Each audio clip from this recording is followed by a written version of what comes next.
زندہ باد. دیکھو دیکھو کون آیا. شیر آیا شیر. آزم کا بیٹا بھی، آزم کا بیٹا بھی، آزم سا نظر آیا.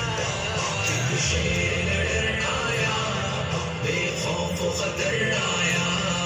ایک شیر لڑ آیا، بے خوف و خطر آیا. حق بات پہ ڈٹ جانا عادت میرے قائد کی. حق بات پہ ڈٹ جانا. والصلاة والسلام على من لا نبي بعده وعلى آله وأصحابه ومن تبعهم أجمعين. أما بعد فأعوذ بالله من الشيطان الرجيم. بسم الله الرحمن الرحيم. إن الله لا يغير ما بقوم حتى يغيروا ما بأنفسهم. صدق الله العظيم. ہم یہ بات کرنے کی سعادت حاصل کریں. اللهم صل على محمد وعلى آل محمد كما صليت على إبراهيم وعلى آل إبراهيم إنك حميد مجيد. اللهم بارك على محمد وعلى آل محمد كما باركت على إبراهيم وعلى آل إبراهيم إنك حميد مجيد. 8 فروری سن 2024 کو پاکستان میں عام انتخابات ہوں گے اور پاکستان میں بہت سی سیاسی پارٹیاں انتخابی عمل کا حصہ ہیں جن میں پاکستان رائے حق پارٹی اپنے منشور کے ساتھ حصہ لے رہی ہے. ہم نے پورے ملک میں جن امیدواروں کو ٹکٹ دیے ہیں ان میں ایک دو کا نہیں بلکہ سب کا تعلق مڈل کلاس سے ہے. اور ہمارے تمام نمائندگان جن کا تعلق پاکستان کے متوسط گھرانے اور متوسط درجے سے ہے ان کو یہ ذمہ داری دینے کا مقصد یہ ہے کہ پاکستان میں رہنے والے غریب اور متوسط درجے کے لوگوں کے مسائل کو وہ جانتے ہوں. جس آدمی نے غربت نہ دیکھی ہو، جس آدمی نے گلی محلے کی لائف نہ گزاری ہو، اسے کبھی غربت کا، گلی محلے میں پیدا ہونے والے مسائل کا ادراک نہیں ہو سکتا. پاکستان میں جہاں ہمارے سیاسی نظام کا حصہ بننے والے لوگوں میں اور بہت سی خرابیاں ہیں، وہاں ایک بڑی خرابی یہ ہے کہ یہاں پر بڑی پارٹیاں ان لوگوں کو ٹکٹ دیتی ہیں جو پارٹی کو زیادہ فنڈ دے دیں، جو پارٹی کے ساتھ زیادہ تعاون کریں. ایسے لوگ بھی اس ملک میں بڑی لیڈ کے ساتھ منتخب ہو کر اسمبلی میں پہنچتے ہیں جن کا کسی نہ کسی لیڈر سے انگلینڈ میں تعلق بنا ہوتا ہے، امریکہ میں تعلق بنا ہوتا ہے. امریکہ اور انگلینڈ میں بنے ہوئے تعلق کی بنیاد پر یہاں ان کو ٹکٹ ملتا ہے اور پارٹی کے ساتھ وابستہ لوگ ان کو ووٹ دیتے ہیں. اور وہ آدمی اسمبلی میں پہنچ کر اپنے حلقے کی نمائندگی کرتا ہے جس آدمی نے زندگی بھر کبھی اس علاقے کے سکول میں پڑھا ہی نہیں. وہ اس علاقے کے ہسپتال کی بہتری کے لیے اسمبلی میں جاتا ہے جس کا اپنا یا اس کے بچوں کا علاج کبھی اس علاقے کے ہسپتال میں ہوا ہی نہیں. وہ اس علاقے کی بہتری کے لیے اسمبلی میں جاتا ہے جہاں کے سیوریج، سولنگ، نالی، گلیوں کے مسائل کو وہ جانتا تک نہیں ہے. ایسے لوگ اسمبلیوں میں پہنچنے کے بعد اپنی دیگر مصروفیات میں مصروف تو رہ سکتے ہیں، وہ آپ کے مسائل کو نہ جانتے ہیں نہ ان کو حل کرنے کی صلاحیت رکھتے ہیں. پاکستان رائے حق پارٹی نے متوسط درجے سے جب منتخب کینڈیڈیٹ کو سامنے لائے ان میں عبدالحکیم فاروقی جیسے لوگ ہیں جو نہ صرف یہ کہ متوسط گھرانوں سے ہیں بلکہ اللہ تعالیٰ نے ان کو دین کا شعور دیا ہے، دین کا شوق دیا ہے.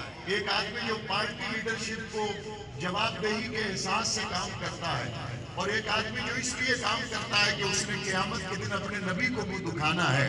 ایک آدمی جو دنیا میں اس لیے کام کرتا ہے کہ پارٹی میں اس کی صورتحال بہتر بنی رہے تاکہ اگلا ٹکٹ بھی اس کو مل جائے.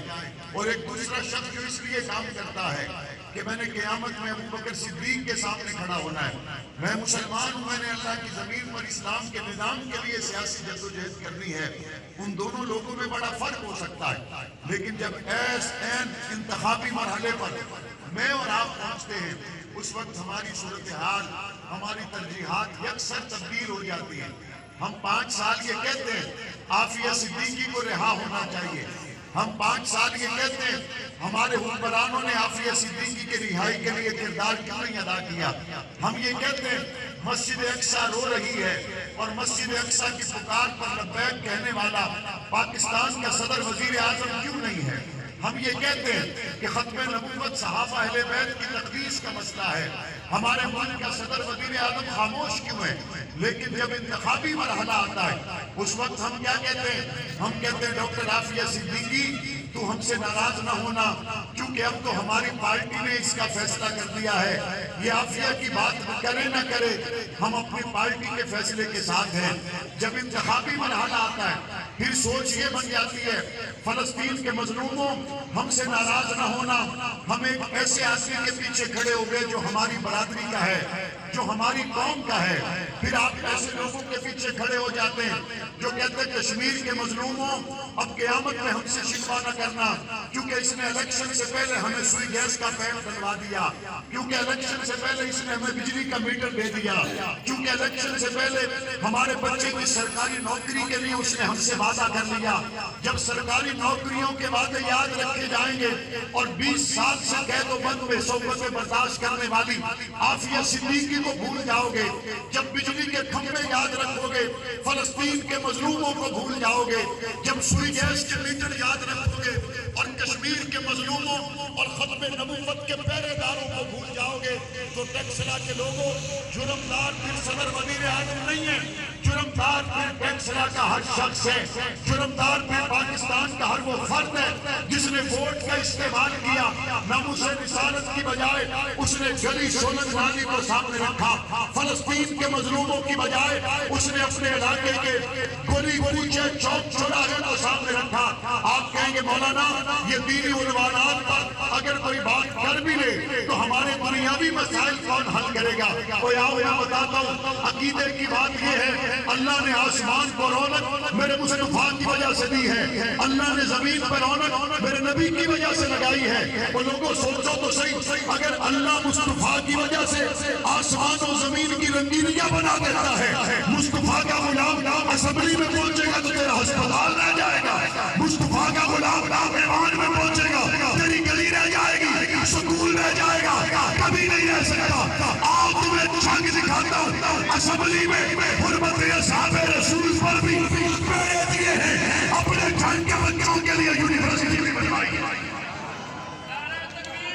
اللہ اکبر، زندہ آباد، زندہ آباد، زندہ آباد، زندہ آباد، معاویہ اعظم، معاویہ اعظم، معاویہ اعظم۔ اگر اسمبلی میں ڈاکٹر عافیہ صدیقی کی بات کی ہے اپنے شہر کے لوگوں کے لیے ختم نبوت کے نام سے 200 بیڈ کا دل کا ہسپتال بھی بنوایا ہے، ہم نے اگر اسمبلی میں حرمت آل بیت رسول کے لیے بات کی ہے، ہم نے اپنے شہر میں شہراؤں کو بھی بنایا ہے۔ آؤ آ کے جھنگ دیکھو، کئی شہرائے ابو بکر صدیق نظر آئے گی، کئی شہرائے فاروق اعظم نظر آئے گی، کئی شہرائے عثمان نظر آئے گی، کئی شہرائے علی المرتضیٰ نظر آئے گی، کئی ختم نبوت چوک ملے گا، کئی بلال حبشی چوک ملے گا۔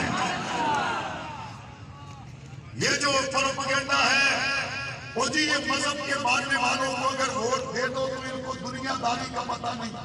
تو سانے علاقے نے پرانے سیاست دانا و آکھنا چاہنا آؤ میں تمہیں کلاس دینا سیاست کس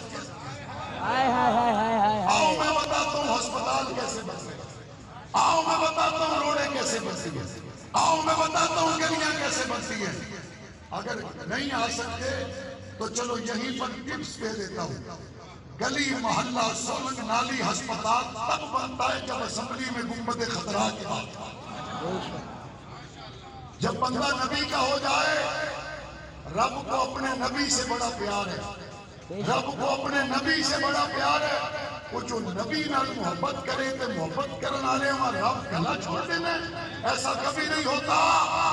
170 سال پرانا ضلع جنگ یونیورسٹی سے محروم تھا، ہاسپٹل سے محروم تھا، مرکزی شاہراہیں کشادہ نہیں تھی، 4 سال کا عرصہ کورونا جیسی وبا، سیاسی افراتفری، اگر وہ بن سکتا ہے ٹیکسلا تو شاید کوئی نہیں۔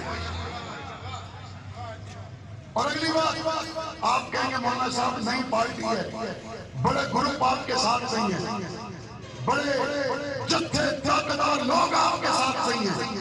آپ کا پہلا الیکشن ہے، کینڈیڈیٹ مضبوط نہیں ہے، کمزور ہے، کہ ویسے ٹرنیا کمزور لگنا، ویسے ترکڑا کینڈیڈیٹ یہ حافظ صاحب نال کوئی بندہ کوہل کرانا چاہنے تو امیدوارہ نال کوہل بھی کوہل آستے بھی ایسا نہ کینڈیڈیٹ تیار ہے۔ عرض یہ کر رہا ہوں، اگر کسی کے ذہن میں یہ بات ہے تو میں صرف یہ کہنا چاہتا ہوں، اذان ہو جاوے کہ بندے محلے آنا نہیں تکنے، اپنی نماز آسکے مسیح چلے گئے، اے نہیں تکنے بھی کتنے لوگ اندر آئے نہیں آئے۔ پاکستان رائے حق پارٹی نے آپ کے تحصیل کی اکثرہ راول پنڈی میں آزان دے دی ہے، ہم نے اپنا علم بلند کر دیا ہے اور اس علم پر قربانیاں ہیں، اس علم پر اسیریاں ہیں، قربانیاں ہیں، خون ہے، مشکلات ہیں۔ شعیب ندیم کے ماننے والوں، حبیب الرحمان صدیقی کے ماننے والوں، عبدالحکیم کے ساتھ کھڑے رہو گے یا نہیں کھڑے رہو گے؟ انشاءاللہ، اللہم لبیک، اللہم لبیک۔ اس کارنر میٹنگ کے بعد آپ اپنے گھروں میں چین سے نہیں بیٹھیں گے انشاءاللہ، انتخابی نشان استری کے لیے ووٹ مانگو گے، انشاءاللہ، ایک ایک دروازے پہ جاؤ گے، انشاءاللہ، ایک ایک دکان پہ جاؤ گے، انشاءاللہ، ان سے ملاقاتیں کرو گے، انشاءاللہ، بازار کے وزٹ کرو گے۔ انشاءاللہ۔ ہمیں نہیں پتا 8 فروری کو نتیجہ کیا ہوگا، لیکن کوئی گلی محلہ ایسا نہیں رہے گا جس میں ختم نبوت کے ترانے انشاءاللہ، جس میں نئی نسل کے لیے منشور بیان نہ کیا جائے۔ اللہ تعالی ہم سب کا حاضر ناصر ہو۔ ربنا تقبل منا انک انت السمیع